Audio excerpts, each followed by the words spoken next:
Great. Okay, so crown design, planning and execution. The first question you have is, how do you sell what you can't see, right? Because this is something the patient may or may not come in for, but it may be an area that could be important for you to transplant.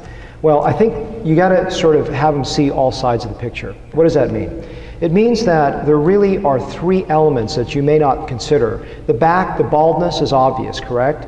That's something that's obvious. But the thing you don't see, perhaps, is the fact that from the frontal view, a lot of the grafts that go upwards create greater visual density in your posterior mid-scalp to mid-scalp and less see-through effect. And the second thing is, from an oblique side view, if the grafts are well angled, there's a creation of a roundness. Because a lot of people that are bald in the back, you see this flattening effect from the side view. So there's a fullness to the back of the head that you can also appreciate. So it's really from all sides. So who really is a candidate? And so I want to sort of pinpoint what I think about when I'm picking someone for a crown transplant. The first thing is, I like to have an arbitrary definition of 35 years and plus. Have I transplanted someone younger? Yes. It's on a rare occasion because you're always worried about that backside opening up further and further and not having enough grafts to supplement that, especially when you have to transplant the front as well at the same time. You have to have enough grafts to maintain a natural result over a lifetime. The second thing that I think about is, has the front been done, or is it not needed? Because you heard from Tony that the back is oftentimes not an aesthetic priority. So if you start working in the back and you've got this entire front end that's not been done, it could look either unnatural, or you've really done a disservice to the patient and not really doing areas of primary importance. So the front is always priority, in my opinion. The next thing is, has it been stabilized if it's miniaturized? In other words, if you've got a ton of vellus hairs back there and you start putting grafts back there, the whole thing can start shedding.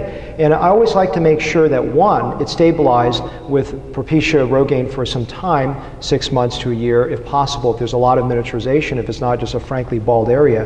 And also, if, you know, what if we do Propecia Rogaine, the whole area starts to grow in nicely, they may be able to avoid it. So that's something to think about in the back side. Donor to baldness ratio, you know, do they have great density? Is there enough grafts to do this, and is there enough grafts for me to do this safely over a lifetime if they continue to expand? And that brings us back to the first point of 35 years and plus. The last thing is, the patient must understand they're going to need more procedures, and that's something in the crown region, unless they're much older with a smaller area and you've really gone in a wide area, they really need to understand that.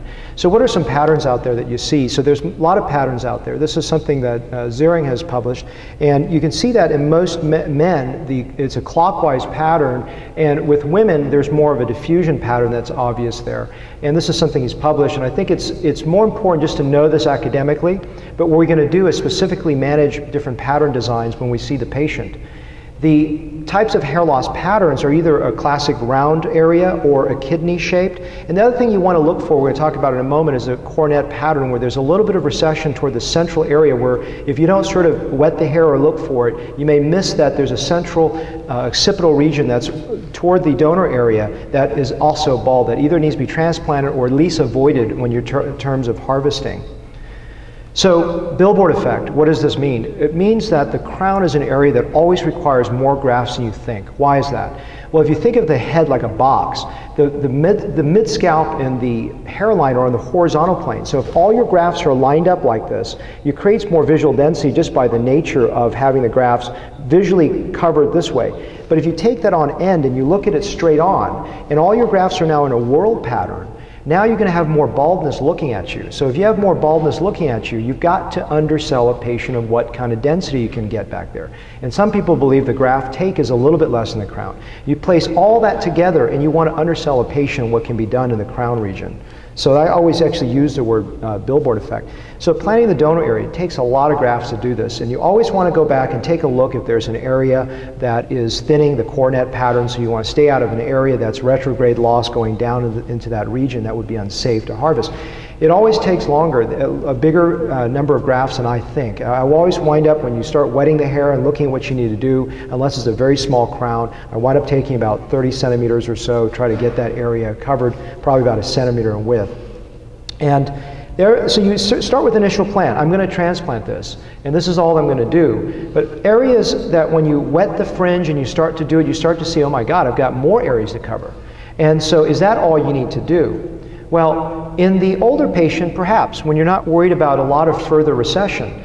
But if you're in a younger patient, you're worried about having a halo effect appear in a short time, you've got to go a little bit farther than what you planned initially. This is a female crown. Females lose hair, but what we oftentimes see, we're going to show some other females' crowns, but a female crown oftentimes what I call is a dumbbell design, which is, it looks sort of like a big circle in the central forelock. It tapers like Elise Olsen talks about a Christmas tree going back. In other words, more hair loss toward the front going back to the back. And then there's this little upper crown area, and that's someone that I feel is very safe to do a small limited crown and not have that open up on you. For gentlemen, I tend to go beyond the borders because you're always worried about further recession. So how do you look at the crown? Is a crown just a big circle? Well, it's better to divide the crown into multiple small areas. So I divide the crown into the central whorl, which is where you're going to start the whorl pattern, the upper arc, which is really starting from the whorl going upwards, and then the lower arc going below that. And then as you go from the vertical plane to the horizontal plane, you're moving into the posterior mid-scalp, and that's a vertex transition zone, a vertex transition line, or vertex transition point going into the posterior mid-scalp. And so that's how I visually sort of divide the crown.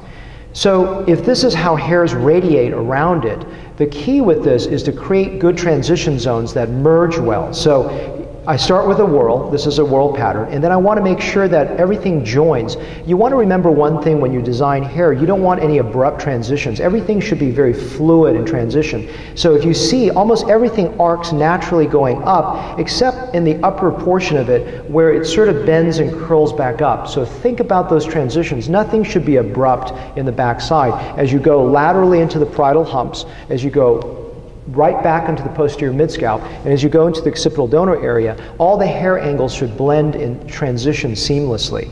So preferred design, if someone is completely bald and you have all the choices of what you want to do, I usually like to do a clockwise left-based whorl for someone that parts his hair to the right.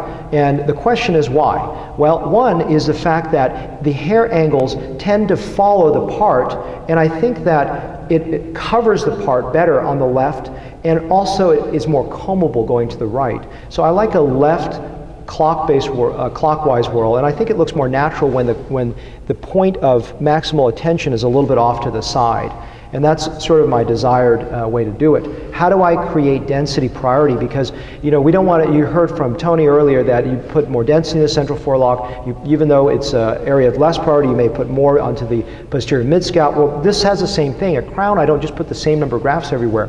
What I tend to do is start to focus on where's priority. Well, as you think about this, if the arc of the hair goes up and over, those hairs transmit a tremendous density going back to the posterior mid-scalp, something you'll see from the front view, going up and over and covering down the lower portion. So that upper arc is a huge priority. And the greatest priority is the area that goes up over the part and bends upward. So 1 is where priority 1 is, 2, 3, and then 4 as it goes up and arcs up to capture that. 5 going down to cover the lower arc, and then 6 being sort of down. So I prioritize my grafts differently. We'll go through a case study to have you understand better how I do that. So graft sizes, what do you do? There's not a right answer to any of this, but there are sort of shades of answers. And so these are 2 to 3 hair grafts toward the center. And as we go outwards, I prioritize my 4 3-hair grafts up toward areas of priority. And then I tend to use 2 hair grafts in the lower arc. Sometimes I blend my 2s and 3s with a greater proportion of 3s in the upper arc in order to create greater visual density in that region. Recipient sites, we've done some this morning. There are many ways to do recipient sites. I tend to use bent needles. And also you can use different types of blades as well. This is a design to show you sort of the recipient sites I created to start here. This is a left-based, sort of a right-based counterclockwise whorl, okay? Oh, I'm sorry, you can't see it. Okay, actually need the lights down. Dave, turn the lights off. Hopefully you can see. I'm sorry, it's a little dim on the right, apparently for some reason. I don't know why I can't see it too well. I apologize. This is okay, a little bit better. I'm sorry, it's a little darker for some reason up on that screen than mine. This is a left-based clockwise whorl with a transition going up into the posterior mid-scalp.